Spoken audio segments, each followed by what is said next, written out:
to get us through the following year. Inflation rates the last few years have been very, very low. What we've begun to see in the last few months is inflation rates starting to pick up. Obviously, we don't have a crystal ball, so we really don't know what inflation is going to be. But for purposes of this discussion, we're building a 3% allowance for inflation.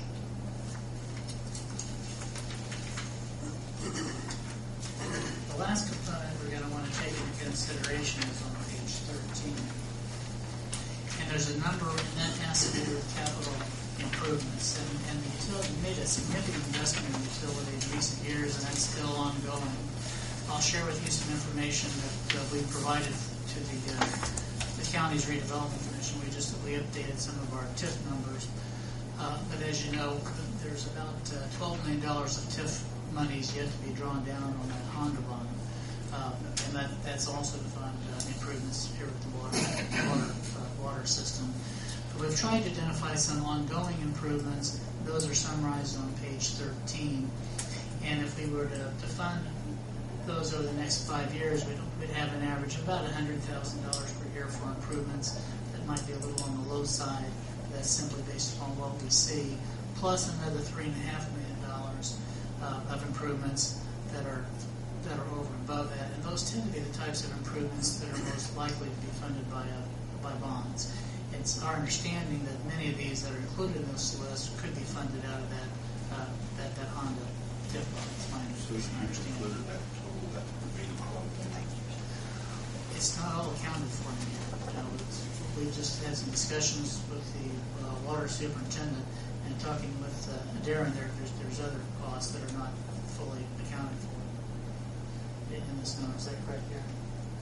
Yeah, not some of the stuff that the Honda, the TIF bond was for what some allocations was for the new surface water plants, as well as new wells, which aren't and I think the new water plant there was roughly, I think $2 million accounted for, so, for planning and design, and then on the wells, I believe it was like $3.6 million for new wells, new raw water, or new lines to those wells. And the new wells themselves. The new wells themselves, yeah. That's That's not included. No, new wells are not included. But that was part of that $12 million that the bond issue for the Honda. But it's clear those are not included in this. So any more money we borrow against that $12 million, increase this. Well, I think the way I would look at it, there's about $12 million of bonds yet to be drawn down on the TIF bond. Now, the principal and interest payments on those bonds, we don't need to account for the utility rates because that's going to be funded out of the TIF. So we don't need to worry about that. We just need to worry about those things that aren't going to be funded out of that TIF bond. We need to make sure we have a plan in place to fund those.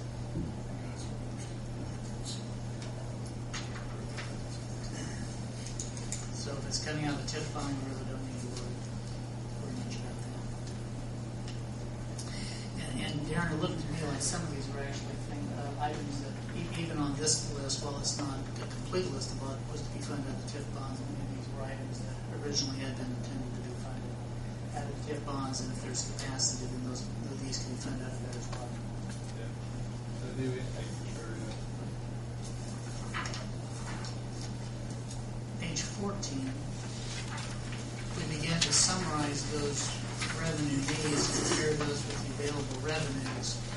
And so we've included operation and maintenance costs. Again, we projected about $1,764,000 of cost in 2010, and that increasing at the rate of about 3% a year thereafter. We have budgeted additional operating expenses due to the new facilities. That has been pushed back since not all the construction is completed. We've assumed that we wouldn't, and Honda's not fully up to speed yet either. We've assumed that those would be pushed back an extra year, so we budgeted $60,000 of additional costs in 2011 and $120,000 in 2012.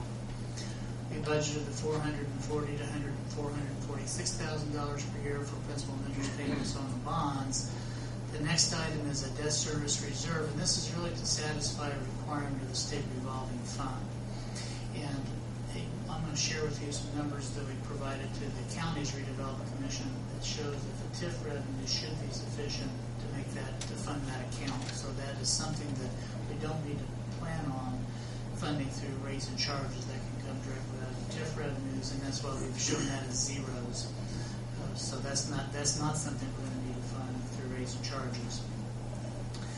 The balance of that then simply is an amount left over to fund ongoing replacements and improvements, and as a minimum, we need to fund about an amount equal to about 30% of your bond payment. The state revolving fund has what they call a coverage test, requires 125% coverage.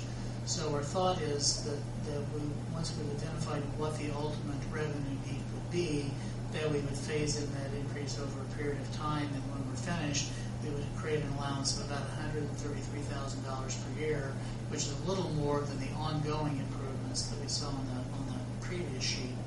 We still need to look carefully at that $3.5 million to make sure that can be funded out of the TIF bond. But assuming that's the case, then we would have a revenue need of about $2,221,000 next year, increasing to $2,366,000 in 2011, and about $2,500,000 in 2012. So I saw, noticed some puzzled looks. Is there any questions at this point? Is everybody pretty clear what we're doing?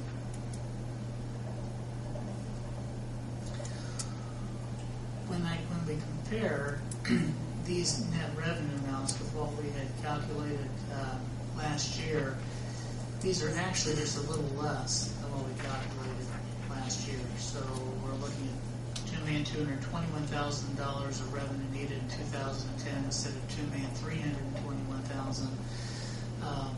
Revenues in 2011 at $2,366,000 versus $2,418,000. And in our prior study, we did not extend to 2012. So we went from 2009, 2010, and 2011. So it's a little less than what we had calculated before. We then compare those with the revenues. And we start with the revenues that are in place from existing rates and charges. We need to add to that some additional revenues because we talked about changing that bottom price of water. I've got another schedule to illustrate how we do that. There's a lot of ways that we can calculate what the cost of water is. There's several different ways to do that. But the way that's appropriate for a water utility to set rates is a concept called base cost. And to bring that bottom bracket price back up to where it ought to be, that we would need to generate about $33,000 more income this next year, and then that would be phased in to ultimately generate about $100,000 more income by the year 2012. And I'll share with you this calculation in just a moment and make it a little more sense. But when we compare those revenues with the revenue needs, we're still about $115,000 short moving into this coming year. And that would require about a 5% addition, an increase in rates and charges, not including that bottom bracket. So that's going to be a separate calculation. But it would take about a 5% increase in rates and charges in each of the next 3 years to satisfy those needs. That's about $59,000 more than what we'd anticipated a year or so ago. As I mentioned earlier, expenses are down a little bit, but the revenues are down a little bit too. About half of that is simply due to the fact that some of the commercial revenues are down. Part of it is it's kind of a compounding effect. And if you notice in our calculations, for example, in 2011, to calculate the rate increase needed there, we have to add to it the rate increase from the prior year. So we would calculate a $115,000 increase in 2010. To calculate what we need in 2011, we assume that we have that $115,000 additional revenue. That gives us another 5% increase, and then that's carried forward. So it's more of an cumulative effect. And I point that out only because as we begin to see needs where revenues aren't sufficient, it's not a crisis by any means. The utilities have been very well managed. We have adequate fund balances, but we're beginning to see the signs where revenues are beginning to erode,